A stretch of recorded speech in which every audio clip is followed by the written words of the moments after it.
kasalanan di basta-basta mapapanatag, pero ang matuwid di mo basta matitina. Taon na matuwid, mabuting makiharap, ngunit ang masama bihira lang magtapat. Pumapatay ng lihim, mga pangungusap tulad ng salita ng matuwid. Masama ay lubusang mapaparap at di na magbabalik, ngunit ang sambayanan ng matuwid na natiling nakatindig, nakaharap, nakangiti. Ang taong matalino ay magkakamit ng karangalan, ngunit ang aanihin ng mga masasama ay puro pangungutya at puro panghusga. Kaya kung madumi kamay, dapat ngayon maghugas na. Kalimutan ang kahapon kasi nga may bukas pa. Kaluluwa binalutan ng presensya ni Ama. Ito sa lupa nakatapak, kapwa ko pinag-isa. Di ko yan kinumpara, di pinilang ang mali, di tinignan na gawa. Patawarin mo nawa sa aking mga kasalanan, pagharian mo ang aking puso ng walang hangganan. Kaya Panginoon, salamat sa lahat ng blessing at kaalaman. Kahit minsan ay salat, natuto na makontent. Kausapin mo ang Diyos, yun lang ang tanging sikreto. Panalangin tumagos, makatamasa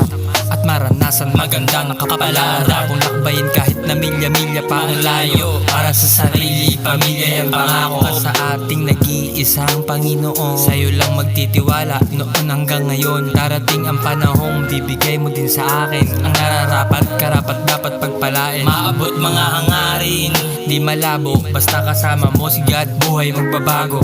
Dating tarantado, ngayon nandito na, maghahatid ng magandang balita sa aking musika. Magdasal ng time-tem, ng tanging mapapayo. Pag-ibig na galing sa kanya di mo matatago. Pingdasal sana magbago na ang buhay, di mapapagod, di mauumag. Ang ialay aking buhay sa iyo, diretso sa tamang landas, wag lumiko. Mas mabuting ganito, malayo sa kasalanan. Kapayapaan lang ang tanging nararamdaman. Gat payakap nga ako para mas lalong tumibay. Dahang damahin, kalmado, maghinay-hinay. Dapat kang magnilay-nilay, pag-isipan para bang napaginipan.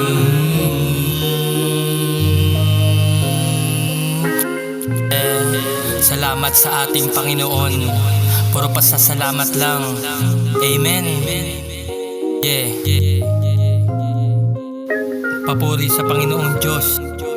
Pinagdadasal ko na sana lahat tayo pagpalain niya.